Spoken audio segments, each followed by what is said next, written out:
Salut, donc aujourd'hui je voulais te montrer, te parler un peu d'électricité parce que tu vois j'ai terminé donc là mon appart. Je vais te montrer, alors il n'est pas vraiment fini mais j'ai deux trois petites bricoles. Parce qu'en fait les locataires ils viennent à 9h du matin récupérer des clés et faire donc l'état des lieux d'entrée. Et là ben voilà, vu que j'ai pas eu le temps au dernier moment, ben, je bosse la nuit comme tu le vois. Et du coup, donc je suis venu, en fait, et le hasard a fait que le disjoncteur était éteint. D'accord. Donc ici, en fait, si tu veux, là, ça c'était, ça le disjoncteur était enclenché. Et du coup, en fait, j'avais plus de lumière ici. Donc je comprenais pas pourquoi j'avais plus de lumière dans l'appartement. Donc du coup, ce que j'ai fait, j'ai renclenché et en fait, il redescendait le disjoncteur ici. D'accord, il redescendait. Et en fait, ça veut dire que ben, soit il y a un courju, d'accord. Il peut y avoir un courju dans le circuit, dans le tableau, il peut y avoir un courju dans le ballon d'eau chaude, il peut y avoir un courju dans les prises, dans la hotte, un peu de partout, tu vois. Et du coup, donc ce que j'ai fait, je vais te montrer. En fait, ici, ça c'est le disjoncteur, ici, qui va disjoncter tout ici, ben en fait, ça c'est le disjoncteur.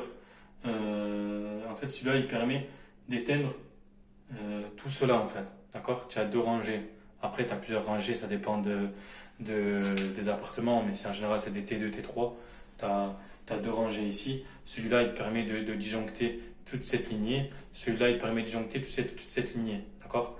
Et par exemple, si celui-là est disjoncte, ça veut dire que tu as peut-être un souci ici. D'accord. Après, ce qu'il faut que tu fasses, c'est que, ben, en gros, tu disjonctes un par un. Tu vois, par exemple, tu disjonctes celui-là, tu rallumes celui-là, par exemple. Et si celui-là, en fait, il reste en position haute, et que quand tu appuies en haut, que celui-là, il disjoncte, ça veut dire que tu as un souci ici, en fait. Ça permet de neutraliser, en fait, ben, tout le circuit ici. Donc, du coup, moi, c'est ce que j'ai fait. Et du coup, je me suis aperçu que, tu vois, celui-là, là, qui est descendu, quand je le monte, je vais te montrer, tiens, je vais te faire une simulation. Quand je le monte, en fait, il y a tout qui va s'éteindre et ça va me disjoncter. C'est-à-dire que j'ai un vrai problème, en fait, et j'ai un souci aujourd'hui que j'arrive pas à localiser, que je vais trouver, mais là, je suis en train de le chercher. C'est pour ça que je voulais te faire une vidéo un peu à chaud. Donc, je vais disjoncter, tu vois. Donc là, j'ai essayé de réenclencher, ça, il y a tout qui s'est éteint. Donc là, je vais rallumer. Tu vois, j'ai rallumé ici.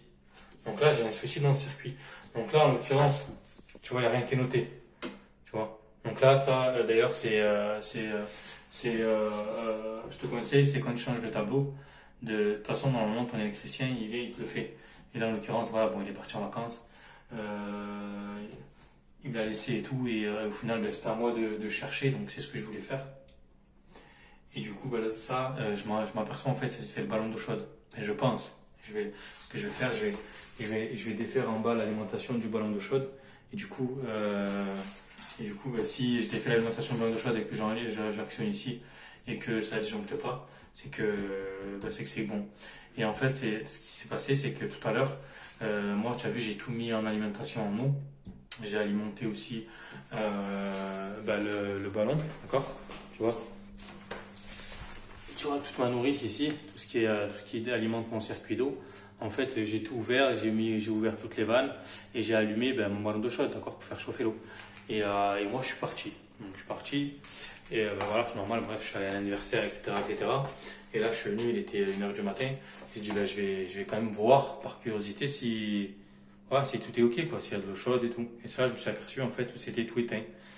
Et c'est là où je me suis aperçu en fait que j'ai un souci je pense, de ballon d'eau chaude. Donc soit c'est la sonde, parce qu'en fait dessous tu as une sonde, d'accord. Donc tu peux régler en fait la température. Ça c'est pareil. Je te conseille pour régler la température, tu allumes ton eau dans le robinet et en fait si c'est brûlant, eh ben, en fait c'est que ta sonde, en fait ton réglage, il est trop à fond en fait. Ça sert à rien d'avoir de l'eau brûlante, d'accord. Ça sert à rien d'avoir de l'eau brûlante. Du coup il est possible que la sonde en fait s'enclenche parce que ben, c'est en mode sécurité. Donc ce que je vais faire, je vais baisser un peu la température de l'eau chaude, d'accord, ici. Et du coup, bah, je vais voir si ça disjoncte toujours ou pas. Si ça disjoncte toujours, bah, c'est soit pas ma sonde, ou alors c'est ben, carrément ma résistance qui est à l'intérieur de mon ballon qui est grillée et qui est en court-circuit. Et du coup, qui fait que bah, quand je disjoncte, quand j'enclenche en haut pour l'alimenter, en fait, ça me coupe parce que c'est en court-circuit. Donc voilà, je vais faire ça. Après, je me suis dit, c'est possible aussi que ça soit mon alimentation, ma tension de l'alimentation principale de l'appartement, en fait, ben en fait, enfin, plutôt l'intensité, j'ai envie de dire, que ça soit l'intensité de l'appartement qui soit pas assez puissant. Tu vois, la puissance qui alimente mon appartement qui soit pas assez puissant, d'accord? Parce que tu sais que tu peux augmenter, tu peux mettre soit 3 kVA, soit 6 kVA, soit 9 kVA, et en fonction des équipements que tu as dans ton appartement, en fait, tu auras besoin de plus ou moins de puissance dans l'appartement. Et du coup, je me suis dit, ça se trouve, c'est à cause de ça, parce que moi, cet appartement-là, bah, voilà, je viens de le refaire à neuf, j'ai mis une plaque électrique, j'ai mis un four, et chose qu'il n'y avait pas avant quand j'ai acheté l'appart. Moi, c'était du chauffage au gaz, mais tu vois, il n'y avait pas de plaque électrique. Et je me suis dit, ça se trouve, c'est pas assez puissant, et du coup, il faut que j'appelle Enedis pour qu'il m'augmente la puissance de mon appart, tout simplement. Alors là, non, c'est pas ça parce que on voit bien qu'il y a un souci ici. Quand je le monte, quand je l'enclenche, ça m'éteint tout l'appart. Et voilà, donc là je vais regarder. Et il y avait un autre truc aussi, ce qui est important quand tu changes un tableau électrique, quand un électricien change un tableau électrique, c'est que en fait, tu vois, moi ici, il faut pas que tu aies un disjoncteur ici, par exemple. Si demain tu as de la lumière ben, dans le salon, la cuisine, la chambre, etc. Il faut pas que ton disjoncteur ici, il te servir à mettre toute la lumière dans toutes les pièces. Pourquoi? Parce qu'en fait, si par exemple tu as un souci sur le disjoncteur ici, en fait, ce qui va se passer, tu n'auras plus de lumière dans tout l'appart. Tu comprends? Parce que si en fait ton électricien il te dit bah tu sais quoi, je vais mettre, parce que ça c'est des fusibles, hein, plus ou moins, hein, c'est des fusibles, mais voilà, de nouvelle génération. Si derrière il t'alimente en fait le courant avec un disjoncteur et que ce disjoncteur là il est foutu, mais en fait ton locataire il aura plus de lumière. Alors que si par exemple il va alimenter une lumière avec un disjoncteur dans le salon et une lumière de la chambre avec un autre disjoncteur, demain c'est un disjoncteur qui est gris, il va te rester de la lumière dans la chambre. Tu vois, c'est un peu comme les prises. Les prises, il ne faut pas mettre tout pareil dans un seul disjoncteur. Il faut qu'il y ait plusieurs disjoncteurs parce que si demain tu as un disjoncteur ici qui lâche, bah, que tu ne trouves pas non plus avec aucune prise qui fonctionne dans l'appartement et que ça soit pas uniquement un disjoncteur qui va t'alimenter toutes les lumières ou toutes les prises ou par exemple tous les radiateurs, tu vois. Parce que si demain par exemple tu as un disjoncteur qui fonctionne plus, qui a un souci dans le circuit ici, en fait qu'est-ce qui va se passer? Tous les radiateurs vont pas fonctionner et tu vas plus avoir de chauffage.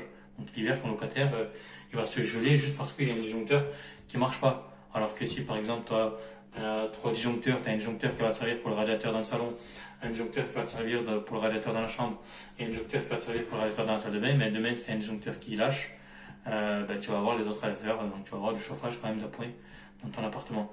Voilà, je sais pas si tu m'as compris, mais je pense que je me suis fait un peu comprendre. Donc ça aussi c'est important de vérifier et de noter aussi les noms, quoi. Normalement c'est des dessins. Voilà, là moi j'ai noté. Après je mettrai les dessins, c'est plus parlant. Et voilà.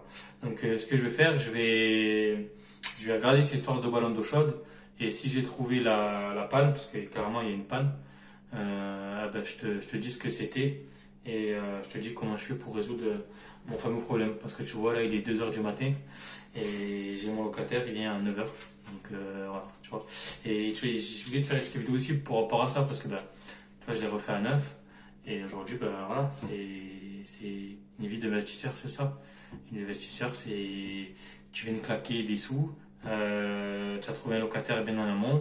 Ton locataire, tu vas le faire rentrer le plus vite possible pour avoir des loyers le plus vite possible. Et du coup, ben, tu as un imprévu, et aujourd'hui, ben, l'imprévu, il faut l'assumer. Quand tu as dit à un locataire que l'appartement était dispo à 9h du matin et que tu te rends compte qu'à 2h du mat, en fait, tu n'as pas d'eau chaude, ben, en fait, tu te démerdes, tu essaies de trouver la solution pour qu'à 9h, ben, tu le loues et que toi, tu sois tranquille, que tu aies des loyers qui rentrent. Allez, je vais essayer de chercher la fuite, enfin de chercher le problème. Et dès que j'ai trouvé la panne, je te dis ce que c'était. Non, mais je pense avoir trouvé. Alors, ce que j'ai fait, je vais te montrer. En fait, j'ai démonté la sonde dessous, là. Tu vois. J'ai démonté la sonde de température. Parce que ça, c'est la sonde de température, en fait, qui te permet, en fonction de la température de l'eau, de faire la sécurité et de pouvoir arrêter justement que ton eau, en fait, chauffe, tout simplement. Et du coup, si jamais tu as un souci, en fait, eh ben, ça va te... Tu vois, tu as un petit bouton au milieu, je sais pas si tu vois. Je te montrer. Ici, là, il y a mon doigt.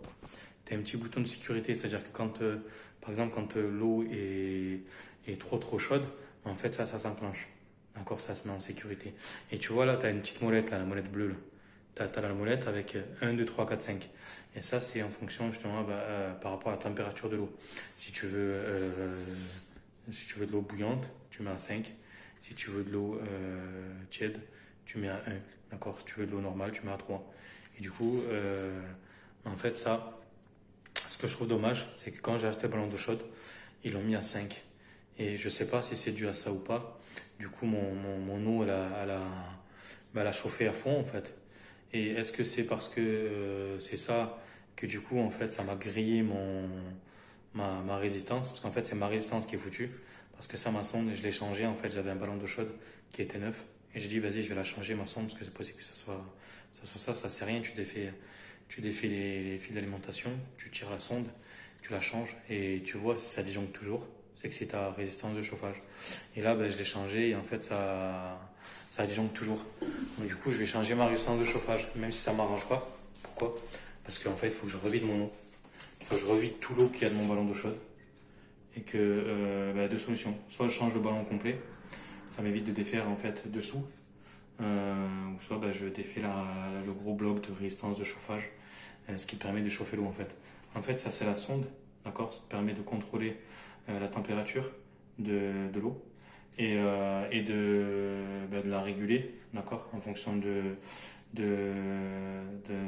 la température que tu veux. Ou alors, et la résistance en fait qui permet de chauffer l'eau. En fait, c'est simplement comme une résistance, c'est comme une bouilloire. Je sais pas si tu as vu une bouilloire d'eau chez toi, si tu as déjà une bouilloire pour chauffer l'eau. En fait, c'est la même chose. Dedans, tu as une résistance, tu l'alimentes et ça chauffe et ça te fait chauffer l'eau. Les ballons de chaude, c'est la même chose. Donc là, je vais le changer et je vais voir. Je sais pas si je change le ballon ou si je change la résistance. Je vais réfléchir. En tout cas, je vais d'abord vider le ballon d'eau chaude. Je vais, bien sûr, c'est disjoncté.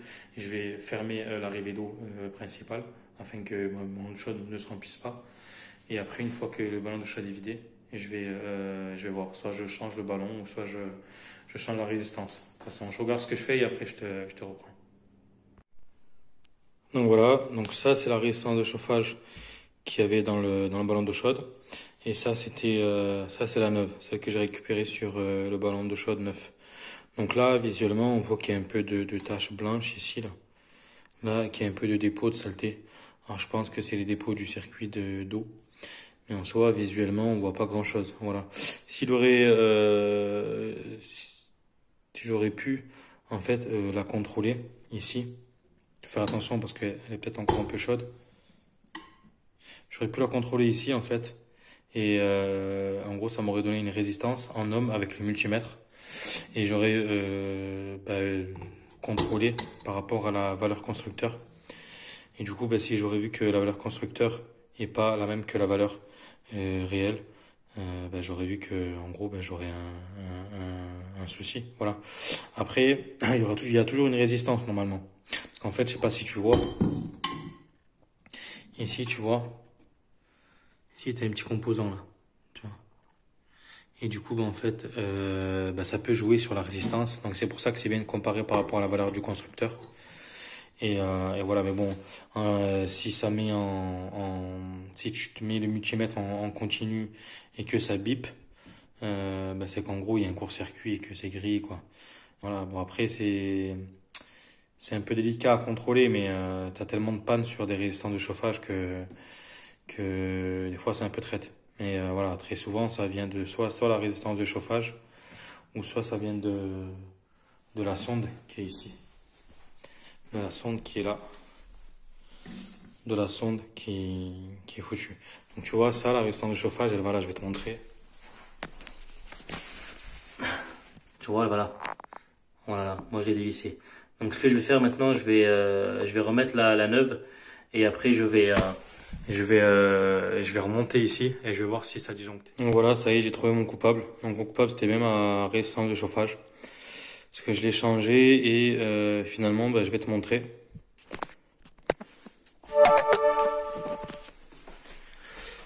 Tu vois, donc j'ai bien actionné ici. Tac. Et du coup, bah, en fait, ça saute plus.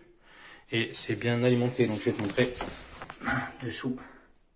Tu vois, j'ai changé et j'ai mis le neuf que j'avais. Donc j'ai réalimenté et puis du coup c'est ok. Donc voilà, une panne résolue. Et je vais attendre encore à peu près 1 heure ou 2 et je vais voir que mon eau bah, chauffe bien. Hein. Voilà, je m'assurer quand même que ça chauffe comme il faut. Donc tu vois, c'est des pannes, voilà, c'est des pannes qui peuvent arriver. Alors maintenant, c'est dû à quoi? Alors déjà, ça peut être pour plusieurs raisons. Déjà, la première, c'est que, ben voilà, il peut y avoir un défaut constructeur, d'accord? Voilà, quand j'ai acheté le ballon de chaude, même si la pièce elle est neuve, même si c'est un ballon de chaude qui est neuf, voilà, il se peut que la résistance soit foutue. Donc en l'occurrence, bon, bah, tu as une garantie, en général c'est une garantie de 2 ans, donc tu peux faire marcher ta garantie. Par contre, il faut faire attention, il faut appeler normalement le fournisseur, parce que tu n'as pas le droit de démonter la sonde et lui dire oui, voilà, j'ai démonté la sonde, j'ai vu qu'elle était foutue, parce que si eux derrière ils te disent qu'il faut renvoyer le ballon d'eau chaude complet, en fait tu peux du coup te retrouver à ne plus avoir de garantie, parce qu'ils vont te dire que la sonde a été démontée et finalement il fallait pas la démonter. Voilà. Donc ça peut être dû à ça. Après, il y a une autre cause. Alors, je pense que c'est la raison. La raison est que tu as vu, moi, j'ai fait les travaux dans l'appartement. Et du coup, ce qui s'est passé, c'est que, bah, tu vois, j'ai allumé. Et en fait, bah, par moment, c'est possible que j'ai allumé en fait le ballon d'eau chaude. Et ce qui s'est passé, c'est qu'en fait, moi, il n'y avait pas d'eau dedans. D'accord? Il n'y avait pas d'eau parce que, ben voilà, toute ma plomberie était pas encore en eau, était pas encore fermée, était pas encore alimentée. Et du coup, ben, qu'est-ce qui se passe quand ta résistance chauffe et que derrière, ben, t'as pas le ballon t'as pas d'eau chaude qui chauffe? En fait, la résistance, elle peut surchauffer et du coup, ben, ça peut griller en fait simplement. Et du coup, alors, je pense que ma panne elle vient de là. Je pense que ma panne elle vient justement parce que la résistance a trop chauffé alors que ben, il n'y avait pas d'eau. Et du coup, ben, en fait, elle a grillé. Voilà. Je pense que c'est dû à ça. Donc, bon, en soi, c'est pas grave, voilà, c'est des erreurs, c'est comme ça arrive. Voilà, après, je suis pas sûr en 100%, mais je pense que c'est cohérent par rapport à ça. C'est rare qu'une résistance de chauffage neuve grille. En tout cas, moi, je n'ai jamais vu encore, même si c'est possible. Mais voilà, c'est plus cohérent que la résistance est chauffée parce que elle a été alimentée et que finalement, il n'y avait pas d'eau derrière. Et voilà. Donc en soi, c'est pas grave, ça vaut peut-être une trentaine d'euros en pièces. Donc moi, je vais commander la même référence et je vais remettre sur le ballon d'eau chaude qui est neuf et j'utiliserai sur un autre appart. C'est pas un souci. Voilà. Donc voilà, je vais te montrer un petit peu. Tu vois, tu as des pannes comme ça, des fois des petites pannes. Et voilà, je voulais t'en parler. Je te ferai d'autres vidéos, surtout électricité aussi, parce que tu as plein de choses à savoir sur l'électricité, notamment savoir les normes, etc. Savoir les sections du câble, que ce soit du 1,5, du 2,5. Voilà, l'alimentation de la plaque électrique, c'est pas les mêmes que le four. Tu sais que tu peux pas brancher sur une même ligne l'alimentation du frigo, l'alimentation de la machine à laver. Il faut que ça soit tous des disjoncteurs séparés. Donc voilà, ça je t'en parlerai dans notre vidéo. Dis-moi si ça t'intéresse que je te fasse des vidéos comme ça sur le terrain. Est-ce que ça t'intéresse d'ailleurs? Voilà, je pense que c'est plus cool de faire des vidéos comme ça en direct que sur un bureau. Voilà, en train de te parler des choses où tu n'as pas de visibilité. Voilà. Allez, moi je vais terminer ça. J'ai deux, trois trucs à terminer encore dans l'appart. Et voilà, de toute façon, je te ferai plus une vidéo de cet appartement. Je te donnerai les trois conseils. Et voilà, allez, je te dis à plus sur Colimo. Ciao.